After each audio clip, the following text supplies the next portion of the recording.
get 50% discount on body repair and painting and 15% discount on spare parts. You can also get 50% discount on our labor charges. S-Pass Motors, we care about your car because you do.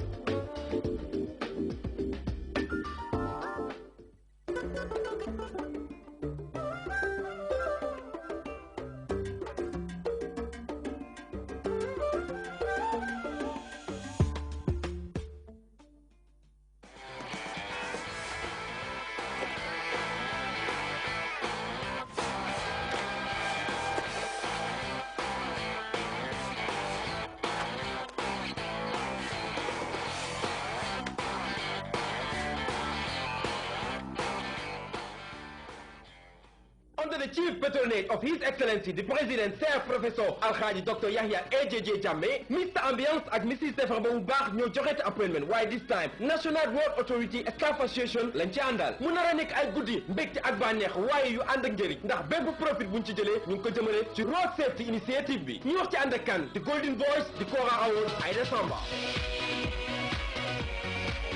man ak Papa Ndiaye coppet ñoo biir Gambie pour bégal leen mais nag trophée Kora Awards bi dañ ko jël teg ko ci loxo ki nga xamante ni moom moo yore Gambie muy le président Edi Yaya Jammeh ñu ko ñoo jël trophée bi teg ko ci loxoom. ngand bi ci taasu mi Pape Coppet. man Pape Ndiaye coppet lépp lu ma mas a def Banjul damay ñëw pour def ko fii moo koy ëpp solo ndax dinaa def fecc yu bees dinaa indi sañse yu bees bat bëtër bi ca way di raas ko di Kora maestro Jaliba Kuyati ma ne ji dina ko teewe Jalima di dina ko teewe ak Samba Ba mu war a yemoo ñaar fukki fan ak juróom-ñeent ci weeru Maaj 2013 ma ne mu war a doon gandum gala dina fële ci diwaanu penc mi xool buñ fa jógee 7 Maaj fanweeri fan ñi ko jëm fële ci diwaanu Dream Park ci ngandum dance ma ne réew Gambia NRA Staff Association ñoo woote kon come out with your 1000 and support jërëjëf NRA.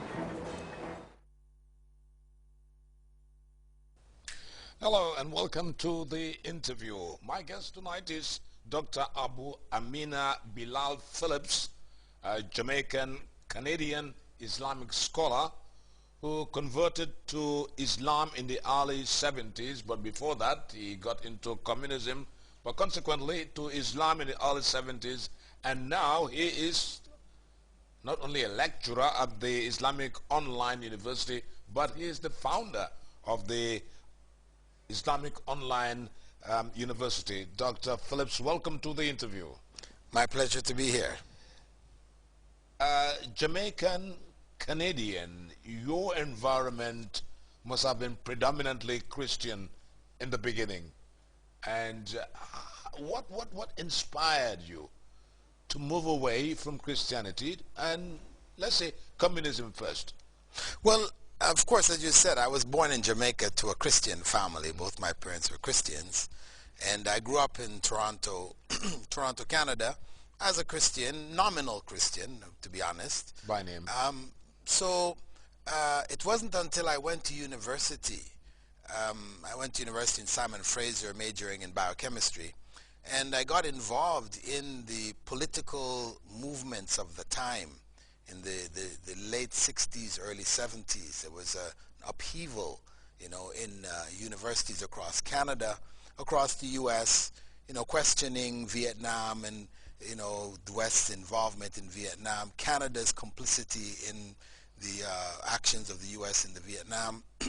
And I also became aware at that time of the world situation in terms of, you know, oppression and exploitation and all these other kinds of things. I read more about the history of black people in the West, what happened, slavery and things connected to it, and became aware of what was happening in the South. So I became, you could say, politicized. You know, I became aware of a wrong situation in the world which needed to be corrected. So it wasn't enough for me to be just going and studying biochemistry. I needed to do something or be involved in some kind of movement which is about changing the world to a better place. So that's what, set me up for communism. Because the movement at that period of time, the communists were exploiting the movement and using it to gain followers. So I was convinced by some of the professors who were teaching me at the university at the time that communism had the answer. It brought about freedom, justice, equality, brotherhood, all the beautiful And did things. you find that it did? To a certain degree, initially it seemed to, but then after I started to look at it on a world scale and what was happening in Russia, in China, I could see things which were not pleasing. I mean, it seemed to be very harsh, very rough. Stalin, massacred millions to just eradicate the bourgeoisie, the former capitalists, Mao Zedong in the Cultural Revolution, millions more lose their lives because they're unable to accept the new ideology.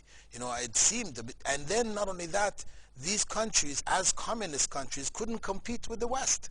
After all this talk about capitalism and communism and economics of capitalism and communism, the communists couldn't compete economically with the West. There was something missing, which led to their eventual downfall.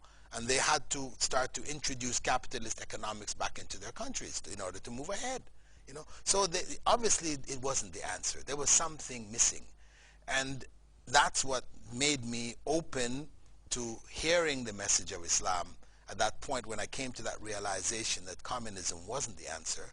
And I knew capitalism definitely wasn't. It had good points, but it had a lot of bad points, and Christianity really didn't deal with anything beyond the church. It was leave unto God what is God's and unto Caesar what is Caesar's. So it left that whole world of politics and economics, So I needed something which encompassed everything.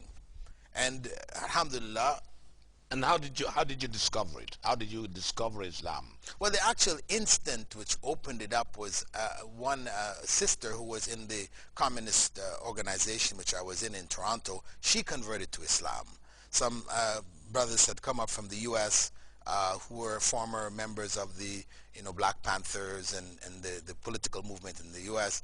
and had converted to Islam themselves, and they were trying to reach out to members of this organization I belonged to, and she accepted the message, and that caused me to say, well, what is this?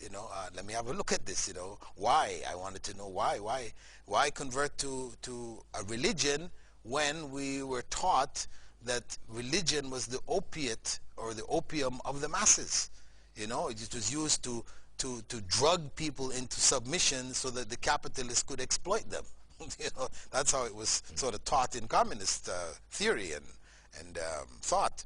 So she explained, well, no, this is not a religion like the religions we know. It's not like Christianity. Islam is a whole different story altogether.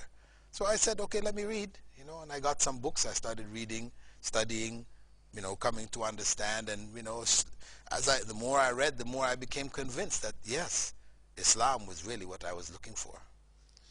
Then you sought knowledge. You traveled to Saudi Arabia, you went to the Middle East, and then you started to extend your knowledge. Where did you study?